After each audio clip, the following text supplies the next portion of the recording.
Hello friends आज का हमारे वीडियो का टॉपिक है मोटर क्या होती है, मोटर कितने टाइप्स की होती है। आज के वीडियो में हम सीखने वाले हैं।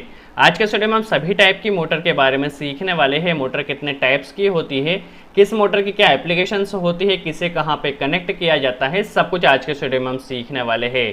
तो आप वीडियो को केयरफुली वॉच कीजिए, क्योंकि इस वीडियो को वॉच करने के बाद आपका मोटर से रिलेटेड जितने भी डाउट्स होने वाले हैं कि इस मोटर को कहाँ पे यूज़ किया जाता है, किसकी क्या एप्लीकेशंस होती है, सब कुछ क्लियर होने वाला है। तो चलिए वीडियो स्टार्ट करते हैं और सबसे पहले हम जान लेते हैं मोटर क्या होती है। बेसिकली मोटर देखा जाए तो एक इलेक्ट्रिकल डिवाइस होती है जो कि इलेक्ट्रिकल एनर्जी को रोटेशनल मैकेनिकल एनर्जी में कन्वर्ट करने के लिए यूज़ की जाती है। क्या होता है, जितने भी टाइप्स की मोटर होती है उन सभी में हम इलेक्ट्रिकल एनर्जी प्रोवाइड करते हैं और यह इलेक्ट्रिकल एनर्जी लेके हमें in the form of rotation या in the form of mechanical energy हमें यह प्रोवाइड करती है। तो बेसिकली एक मोटर इलेक्ट्रिकल एनर्जी लेती है और मैकेनिकल एनर्जी हमें प्रोवाइड करती है। यदि हम इसके टाइप्स के बारे में बात की जाए तो मोटर नॉर्मली 3 टाइप्स की होती है। पहला होता है एसी मोटर, दूसरा होता है डीसी मोटर और तीसरा होता है स्पेशल पर्पस मोटर या हम कह सकते हैं स्पेशल मोटर। हम सभी मोटर्स के बारे में डिटेल में सीखने वाले हैं। तो हम जान लेते हैं एसी मोटर्स के बारे में, बाकी मोटर्स के बारे में भी हम डिस्कस करने वाले हैं। तो जो एसी मोटर्स होती है वो 2 टाइप्स की होती है। पहला होता है एसिंक्रोनस मोटर और दूसरा होता है सिंक्रोनस मोटर। हम दोनों के बारे में जान लेते हैं। जो असिंक्रोनस मोटर होती है इसे हम इंडक्शन मोटर के नाम से भी जानते हैं। तो चलिए पहले हम एसी मोटर का क्लासिफिकेशन देख लेते हैं। जो असिंक्रोनस मोटर होती है ये भी हमारे पास 2 टाइप्स की होती है। बेसिकली देखा जाए तो पहला होता है स्क्वायरल केज इंडक्शन मोटर और दूसरा होता है स्लिप रिंग इंडक्शन मोटर। यदि हम स्क्वायरल केज इंडक्शन मोटर में देखें तो उसके जो रोटर का शेप होता है वो इस तरह से होता है, उस पर इस तरह के स्क्वायरल्स बने हुए रहते हैं। और जो हमारी इंडक्शन मोटर होती है या हमारा सीलिंग फैन की मोटर होती है, वाटर पंप की मोटर होती है, कूलर की मोटर होती है, जो भी सिंगल फेज की और 3 फेज की मोटर होती है वो सभी हमारे स्क्वायरल केज इंडक्शन मोटर में आती है।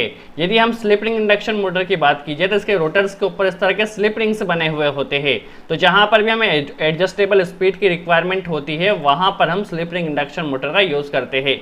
आजकल इसका इतना ज़्यादा यूज़ नहीं किया जाता है। जहां पर भी हमें एडजस्टेबल स्पीड की ज़रूरत होती है बस वहां पर ही हम स्लिप रिंग इंडक्शन मोटर का यूज़ करते हैं।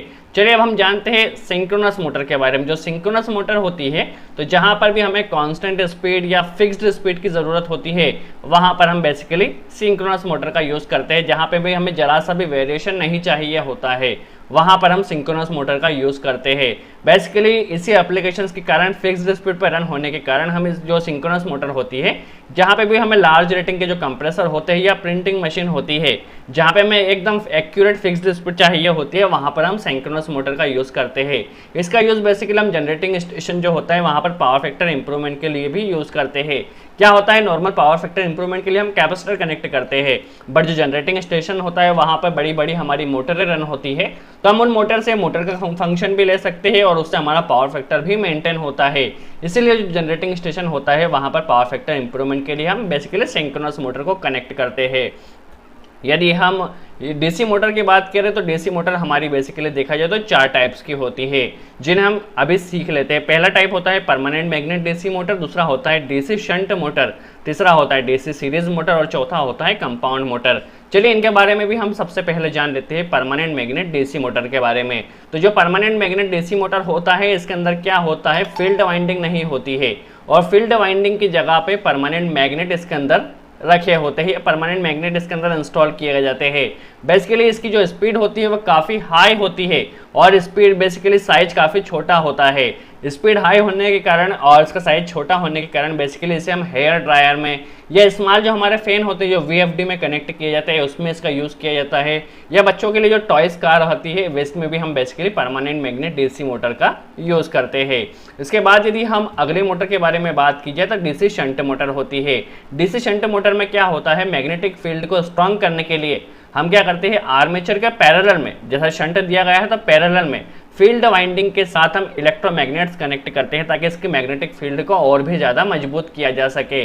बेसिकली इसे समझने के तरीका क्या है कि हमारी मोटर सीरीज है या शंट है तो हमारी जो बेसिकली शंट मोटर होती है उसमें जो वाइंडिंग की जाती है वो काफ़ी पतले तार से की जाती है। यदि डीसी मोटर में पतले तार से वाइंडिंग की गई है तो हम समझ सकते हो डीसी शंट मोटर है। और इससे बेसिकली देखा जाए तो जहाँ पे भी हमें कांस्टेंट स्पीड की रिक्वायरमेंट होती है वहाँ पर हम डीसी शंट मोटर को कनेक्ट करते हैं। बेसिकली वैक्यूम क्लीनर्स में या लेथ मशीन में हम डीसी शंट मोटर को कनेक्ट करते हैं जहाँ भी हमें कांस्टेंट स्पीड चाहिए होती है। अगली मोटर समझी जाए तो होती है डीसी सीरीज मोटर। इसमें हम क्या करते हैं, इलेक्ट्रोमैग्नेट्स को आर्मेचर वाइंडिंग के साथ फील्ड वाइंडिंग में सीरीज में कनेक्ट करते हैं। बेसिकली आप देख सकते हैं सीरीज में हमने यहाँ पे कनेक्ट किया है आर्मेचर वाइंडिंग के साथ, जिससे हमारा मैग्नेटिक फील्ड और भी ज़्यादा स्ट्रांग हो सके। और इसकी जो वाइंडिंग की जाती है वो मोटे तार से की जाती है। यदि डीसी मोटर में वाइंडिंग यदि मोटे तार से की गई है तो भी हम समझ सकते हैं वो डीसी सीरीज मोटर है। बेसिकली इसमें क्या होता है, काफ़ी हाई स्टार्टिंग टॉर्क होता है। जहाँ भी हमें मोटर को स्टार्टिंग में टॉर्क की रिक्वायरमेंट होती है वहाँ पर हम डीसी सीरीज मोटर को कनेक्ट करते हैं। इन्हीं एप्लीकेशंस के कारण इसका हम यूज़ ट्रैक्शन में करते हैं, क्रेन में करते हैं, लिफ्ट में करते हैं या रोलिंग माइल्स में करते हैं। अगली जो हमारी मोटर आती है वो आती है डीसी कंपाउंड मोटर। बेसिकली क्या होता है, इसमें आप देख सकते हैं जो इलेक्ट्रोमैग्नेट्स होते हैं वो आर्मेचर वाइंडिंग के साथ सीरीज में भी कनेक्ट किए जाते हैं, देखिए, और पैरेलल में भी कनेक्ट किए जाते हैं। दैट मीन्स इसे ही हम इसलिए इसे हम डीसी कंपाउंड मोटर कहते हैं। इस मोटर में क्या होता है, जो हमारी सीरीज मोटर होती है और डीसी शंट मोटर होती है दोनों की एप्लीकेशंस होती है और इसका आजकल बेसिकली इतना ज़्यादा यूज़ नहीं किया जाता है। और इसी के कारण क्या होता है, जहाँ पे भी हमें लो स्पीड की और हाई टॉर्क की रिक्वायरमेंट होती है या कांस्टेंट स्पीड की रिक्वायरमेंट होती है वहाँ पर हम डीसी कंपाउंड मोटर का यूज़ करते हैं।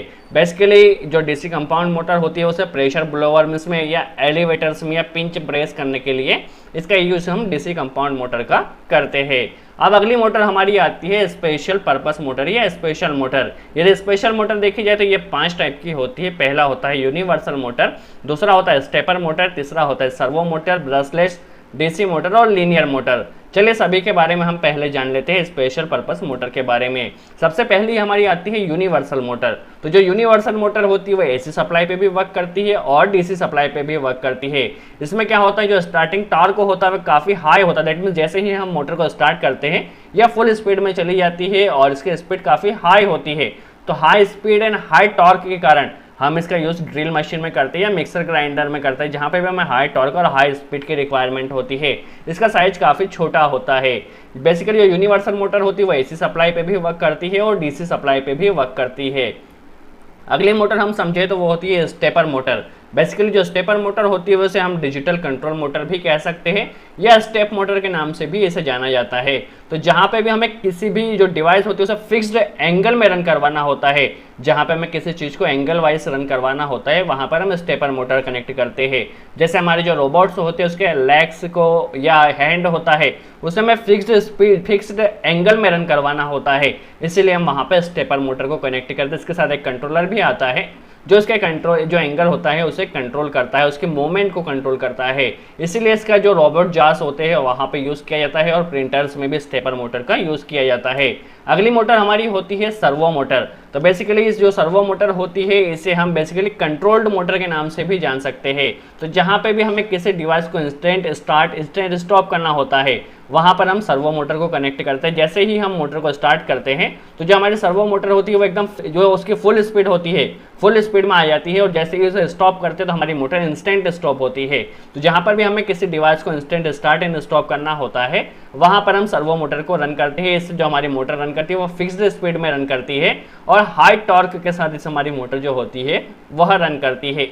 और इसके साथ हमें क्या करना होता है, हमेशा ही सर्वो ड्राइव को कनेक्ट करना होता है सर्वो मोटर के साथ। इन्हीं एप्लीकेशंस के कारण जो सर्वो मोटर होती है इसका यूज़ हम क्या करते हैं, रडार्स में करते हैं, ट्रैकिंग मशीन में करते हैं और कटिंग मशीन में करते हैं जो इंडस्ट्री में होती है। जहाँ पे भी हमें किसी डिवाइस को इंस्टेंट स्टार्ट स्टॉप करना होता है वहाँ पर हम सर्वो मोटर्स का यूज़ करते हैं।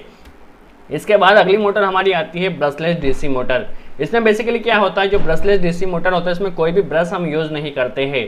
इसमें जो वाइंडिंग होती है वो बेसिकली स्टेटर की जगह इसमें हम रोटर के ऊपर वाइंडिंग करते हैं और जो मैग्नेट्स होता है वो स्टेटर के ऊपर हम इसमें कनेक्ट करते हैं और इसी के कारण इसका जो वेट होता है वो काफ़ी कम होता है। इसी एप्लीकेशंस के कारण ये जो हमारा ब्रशलेस डीसी मोटर होता है इसे इंडस्ट्री में यूज़ किया जाता है, ड्रोन में यूज़ किया जाता है। इसका वजन काफ़ी कम होता है और उसकी जो मेन चीज़ होती है इसमें जो वाइंडिंग की जाती है वो रोटर के ऊपर की जाती है। अगली जो हमारी मोटर होती है वो लीनियर मोटर होती है। इसका शेप आप देख सकते हैं, इसका शेप कुछ इस तरह से होता है। तो बेसिकली जो हमारी जो ट्रेन होती है, ट्रेन में जो डोर को ओपन एंड क्लोज करने के लिए, जो मेट्रो में डोर को ओपन एंड क्लोज करने के लिए जो डिवाइस यूज़ की जाती है वो लीनियर मोटर होती है। जहाँ पे भी हमें लीनियर मोशन की या लीनियर मोशन से हमें किसी डिवाइस को कंट्रोल करना होता है, वहाँ पर हम लीनियर मोटर को यूज़ करते हैं। हम बेसिकली लीनियर इंडक्शन मोटर के नाम से भी जानते हैं। सो आई होप आपको क्लियर हुआ हो मोटर कितने टाइप्स की होती है, किस मोटर को कहाँ पे यूज़ किया जाता है, किसकी क्या एप्लीकेशंस होती है। आज के वीडियो में हमने इसे ओवरव्यू के लिए समझा है जस्ट कितने टाइप्स की होती है। यदि आप इन सभी मोटर को डिटेल में सीखना चाहते हो तो कमेंट्स बॉक्स में जरूर बताइए, हम इसके ऊपर और भी डिटेल में वीडियो बनाने वाले हैं। सो आज के लिए इतना ही। Thanks friends.